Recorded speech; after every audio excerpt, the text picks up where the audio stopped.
People will judge your book by its cover. And because of that, you need to make sure that your cover design not only is good enough to make people want to pick up the book, but actually to buy it as well.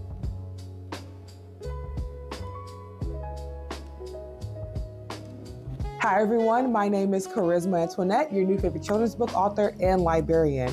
And when it comes to understanding the importance of cover design, I understand this on a deep level, not only as an author myself, an author coach, but as a librarian who's putting books on the bookshelves in my library. I know from working with kids, working with adults, that your cover is being judged within 10 to 30 seconds before someone decides they're gonna pick it up and read it or leave it where it's at on the shelf. In my experience, a good cover will focus on one of the two following things. One, it focuses on who the main character is, or two, it gives you a sneak peek into the story. Let's say you want to go the route of your cover focusing on the main character of your story. What you're gonna want to do is introduce your reader to your main character, but not by just doing something like saying their name on the cover. I want you to go deeper by showcasing their personality or showcasing what they do or what they're going to be doing within the story to give a reader a chance to get to know the main character in a fun way. It's gonna provoke some questions and some curiosity that's gonna make them wanna open the book. So let's go through some examples of what this could look like if you choose to go the route of focusing on your main character for your cover design. I'm gonna show you a cover of the book, give you a few seconds to think about it, and then we're gonna break down what the author and illustrator did really well in this book to grab readers' attention. So book number one.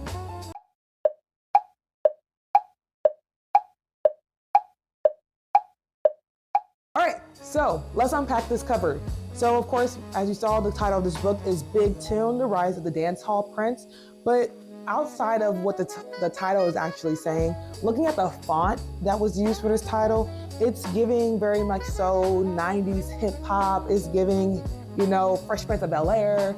And if you look a little bit lower down and you see our main character, not only are they just standing rigidly, they're actually in the middle of a dance move. So even if I couldn't read, as some kids can at that, depending on what age they are, I can see that they're in the middle of dancing or in the middle of movement, which is gonna let me know, even if I can't read the words here, this book is gonna be about someone dancing. There's music notes on the page as well. There's stereos behind us, but we're getting the sense that this is a character that not only likes music, but loves music.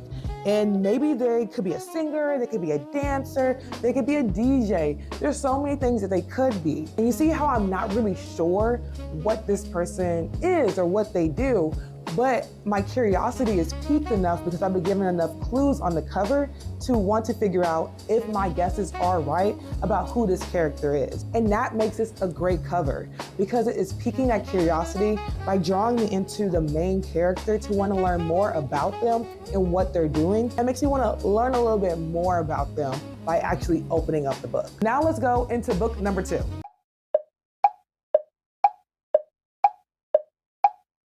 Book number two, The Archivist. Now, looking at this cover, it's a lot more simpler than our previous book was. We're looking at it, not only same thing, the font choice for the title is intentional and plays a role in the overall cover design because this title is written almost as if it was done by a paintbrush, which feeds into the overall design here because someone may not know what an archivist is, but someone may know what art is. If someone doesn't know what art is, because kids may not be able to read independently on their own at this stage, they can tell that this is a piece of artwork. It's like a painting, right? And that might draw their interest. And to add on to the element of being like artwork, being like a portrait, we also have the main character holding a paintbrush, almost as if he kind of like painted out the letters of the title of the book. And he too is in that same artistic style. And so what this cover is doing that's really well is that it's piquing our interest about the main character because we want to know, what is an archivist? Is this person an archivist? What are they doing? What kind of artwork do they like to do? And all of those curiosity-provoking questions by the cover design focusing on this main character. Even though we don't know their name, we're not really sure what they're doing. We don't even have like a good sense of like their personality. Like the other one was very sure. The other book example gave a great example of the other book showcased really well the personality of that main character is going to be fun and energetic.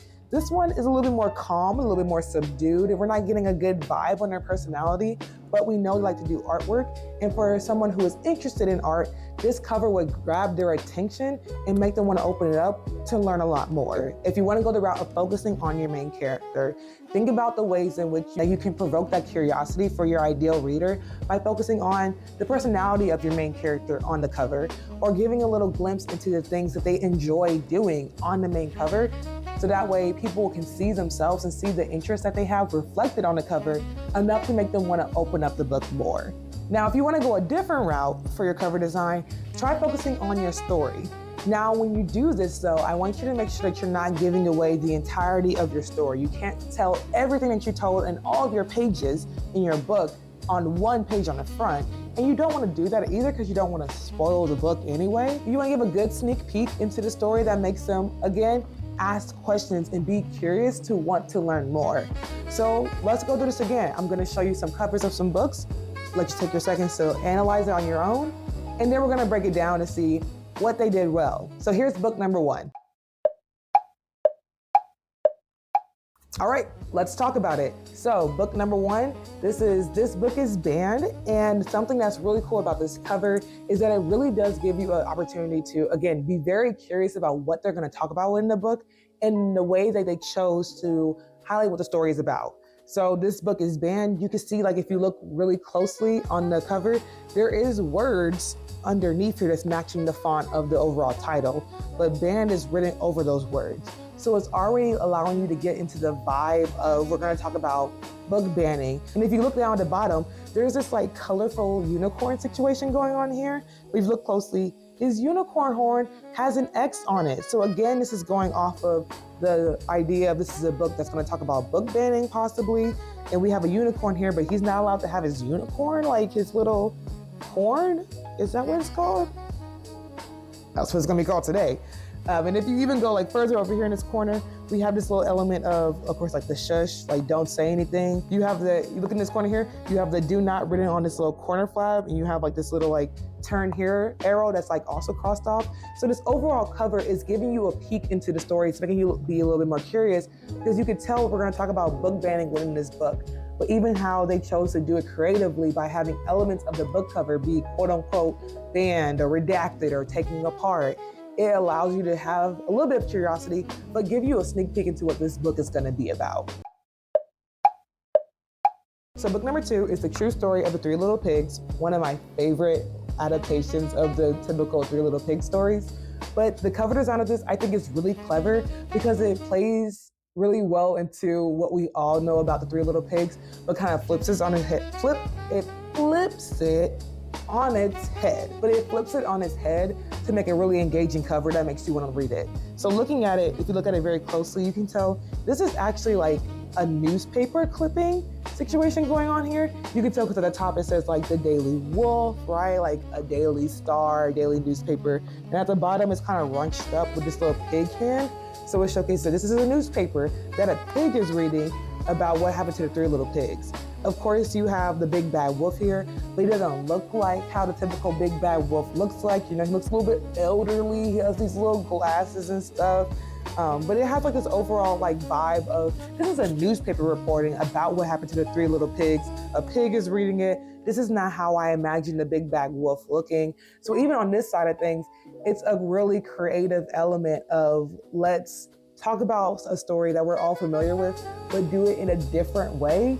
And them telling you that this is going to be a different version of that story is by it being like a newspaper instead of just being like the big bad wolf or some Three Little Pigs on the cover. So even imagining how creative you can get with the cover of the book, and also how it plays into the overall story inside, because spoiler alert, inside the book, it starts off like he's doing a news report or like telling his version of what happened, like as if he's being interviewed.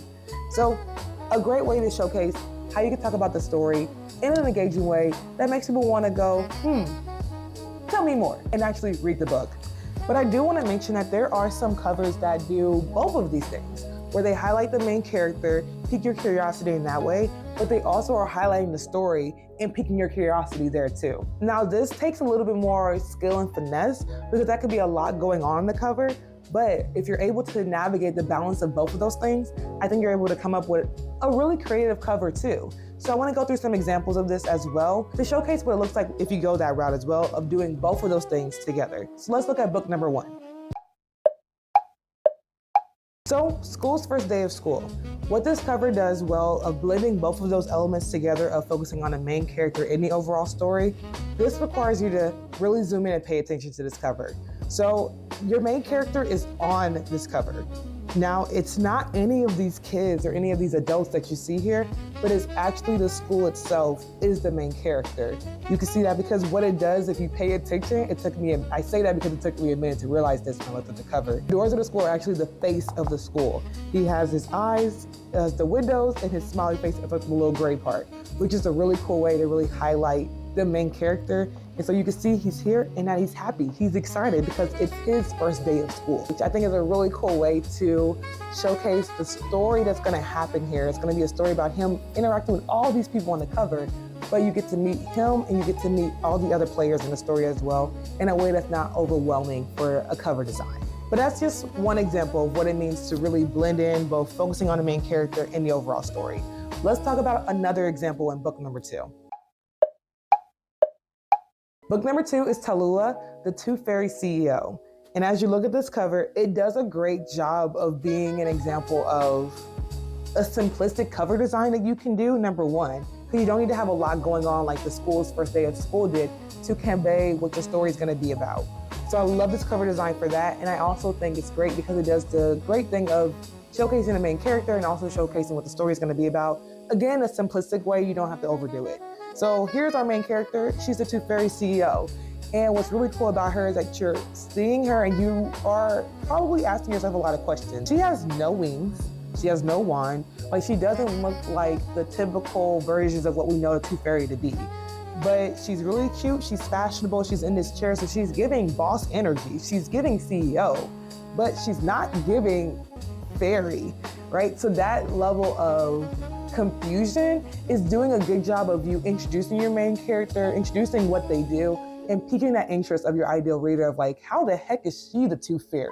Not only are we doing a good job of saying, here is our main character, but we're kind of setting ourselves into a scene of the book with her being in her office possibly. Maybe she's gonna interact with this kid within the book. Like, it's making you wanna ask more questions about what the story is gonna be about. It's setting you within the book, piquing your curiosity in that way. So something else I do wanna mention in this video when it comes to cover design, and I've mentioned this, but I haven't really focused in on it when it comes to this video, is that your title of your book does play a role in your cover design. Now, I'm not trying to say you have to what came first, the chicken or the egg situation, right? But whatever you're choosing to do with your title and how you're choosing to manifest that on your cover, they need to work in conjunction with each other. It's really important. So our very first example, do I still have that book? Hold on. I do. Our very first example, A Big Tune, like I mentioned, the font that was chosen for it matches the vibe of the overall cover and also helps to tell the story. The same thing, like I mentioned, when it came to The Artivist, the font of the title fit into the overall story and helped to further convey that message. But even if we just go back to Tallulah, the Tooth Fairy CEO, she doesn't have a fancy font. But what you want to avoid when it comes to working in your cover design with the title is that you don't want it to repeat itself too much. The title and the images to complement each other. So this is a good example of that, where on the surface it kind of looks like that, where we're saying the title is Tallulah, the Tooth Fairy CEO, and we're conveying her as a CEO. That's an example of are we double dipping here in this sense?